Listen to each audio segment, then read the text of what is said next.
എല്ലാവരും സുഖമായിരിക്കുന്നു എന്ന് വിചാരിക്കുന്നു. വീഡിയോയിലേക്ക് പോകുന്നതിന് മുമ്പ് നിങ്ങൾ ആദ്യമായിട്ടാണ് ഈ ചാനൽ കാണുന്നത് എങ്കിൽ ലൈക്ക് ചെയ്യാനും ഷെയർ ചെയ്യാനും മറക്കരുത്. അറിവിൻ്റെ ആദ്യാക്ഷരങ്ങൾ. വിദ്യാരംഭം കുറിക്കുന്ന വിജയദശമി. കുട്ടികളെ ആദ്യമായി അക്ഷരങ്ങൾ എഴുതിക്കുന്ന ഹൈന്ദവ ആചാരമാണ് വിദ്യാരംഭം. ആധുനിക കാലത്ത് മറ്റു മതസ്ഥരും ഈ ദിവസം വിദ്യാരംഭം കുറിക്കുന്നു. കുട്ടികളെ 3-ാം വയസ്സിലാണ് എഴുത്തിനിരുത്തുന്നത്. നവരാത്രിയുടെ അവസാന ദിവസമായ വിജയദശമി നാളിൽ പ്രഭാതത്തിലാണ് വിദ്യാരംഭം നടത്താറുള്ളത്. ക്ഷേത്രങ്ങളിൽ വിദ്യാരംഭം നടത്തുന്നത് ഈ ദിവസമാണ്. വിശേഷിച്ചു ഭഗവതി ക്ഷേത്രങ്ങളിൽ ഈ ചടങ്ങ് ഏറ്റവും പ്രധാനമാണ്.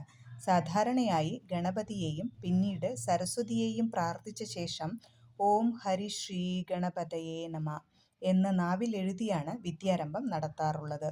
പിന്നീട് പച്ചരി നിറച്ച പാത്രത്തിൽ ചൂണ്ടുവിരൽ കൊണ്ട് ഓം ഹരി ശ്രീ ഗണപതയേ നമ അവിഘ്നമസ്തു ശ്രീ ഗുരുഭ്യോ നമഃ എന്ന് എഴുതിക്കുകയോ ചെയ്യുന്നു.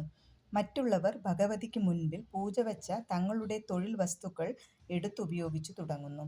വിദ്യാരംഭത്തിൻ്റെ പ്രാധാന്യം. ഇത് കുട്ടികൾക്ക് വിദ്യയും ജ്ഞാനവും നേടാനുള്ള ഒരു ശുഭകർമ്മമാണ്. ഈ ചടങ്ങ് വിജയദശമി ദിനത്തിൽ നടത്തുന്നത് ശത്രു സംഹാരിണിയായ ദുർഗാദേവിയുടെ അനുഗ്രഹവും ലക്ഷ്മി ദേവിയുടെ ഐശ്വര്യവും ലഭിക്കുമെന്ന വിശ്വാസത്തിലാണ്. വിദ്യാരംഭം നടത്തുന്നതിലൂടെ ജീവിതത്തിൽ വിജയം നേടാൻ കഴിയുമെന്നും വിശ്വാസികൾ കരുതുന്നു. എല്ലാ വർഷവും നവരാത്രിയുടെ അവസാനം ആഘോഷിക്കുന്ന 10 ദിവസം നീണ്ടു നിൽക്കുന്ന ഒരു ഹിന്ദു ഉത്സവമാണ് ദസറ.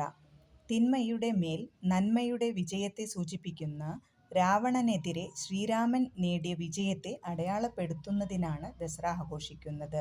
ദസറയിൽ പ്രകാശം ഇരുട്ടിനെ ശമിപ്പിക്കുന്നതിനെ പ്രതീകപ്പെടുത്തുന്ന വെടിവെട്ടുകൾ ഉപയോഗിച്ച് രാവണന്റെ വലിയ കോലങ്ങൾ കത്തിക്കുന്നു. അടുത്ത വലിയ ഉത്സവമായ ദീപാവലിക്ക് ദസറ വഴിയൊരുക്കുന്നു. ദസറയ്ക്ക് 20 ദിവസങ്ങൾക്ക് ശേഷം ദീപാവലി ആഘോഷിക്കപ്പെടുന്നു. ഇത് രാവണനെ വധിച്ച ശേഷം ശ്രീരാമൻ, സീത, ലക്ഷ്മണർ എന്നിവ അയോധ്യയിലേക്ക് മടങ്ങി വരുന്നതിനെ സൂചിപ്പിക്കുന്നു. ദസറ വിജയദശമിയായും ആഘോഷിക്കപ്പെടുന്നു. Thank you so much. Have a nice day.